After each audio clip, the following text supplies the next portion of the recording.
بسم اللہ الرحمن الرحیم۔ السلام علیکم اسلامی بھائیوں، آج کی اس ویڈیو میں ہم آپ کو یہ بتانے جا رہے ہیں کہ ہمارے اسلام میں علم کا کتنا بڑا درجہ ہے۔ چنانچہ سنیے ایک سچا واقعہ جو ہمارے نبی کریم صلی اللہ علیہ وسلم نے عبداللہ بن عمرو سے فرمایا تھا۔ اس کا ذکر صحیح بخاری میں موجود ہے۔ عبداللہ بن عمرو سے روایت ہے کہ محمد رسول اللہ صلی اللہ علیہ وآلہ وسلم نے فرمایا، میری طرف سے پہنچاؤ اگرچہ ایک آیت ہو، اور بنی اسرائیل سے حدیث بیان کرو، اس میں گناہ نہیں ہے، اور جو شخص مجھ پر جان بوجھ کر جھوٹ بنائے تو اسے چاہیے کہ وہ اپنا ٹھکانہ دوزخ پہ بنا لے۔ تو آپ نے سنا اسلامی بھائیوں کہ ہمارے نبی کریم صلی اللہ علیہ وآلہ وسلم نے فرمایا، میری حدیث اگرچہ ایک حدیث ہی کیوں نہ ہو، ایک بات ہی کیوں نہ ہو،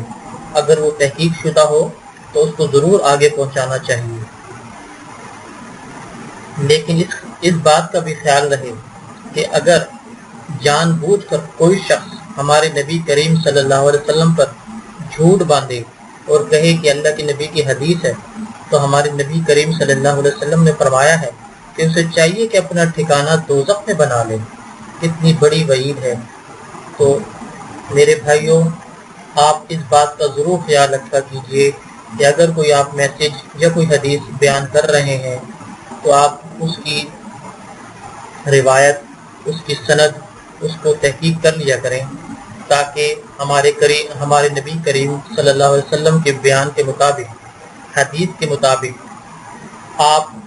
اپنا ٹھکانہ دوزخ میں تو نہیں بنا رہے۔ اس حدیث میں یہ بھی بیان کیا کہ بنی اسرائیل سے حدیث بیان کیا کرو، تو اس میں بنی اسرائیل کے جو قصے یا کہانیاں مختلف روایتوں میں آئی ہیں ان کا بیان کرنا بالکل جائز ہے، لیکن یہ بات خیال رہے کہ ان کے احکامات وغیرہ وہ نقل کرنا ہمارے لیے منع ہے، کیونکہ ہماری شریعت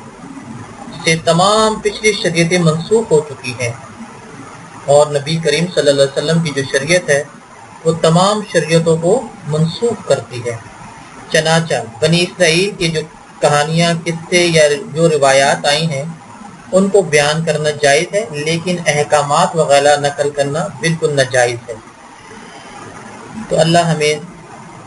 سوچنے، سمجھنے اور عمل کرنے کی توفیق عطا فرمائے۔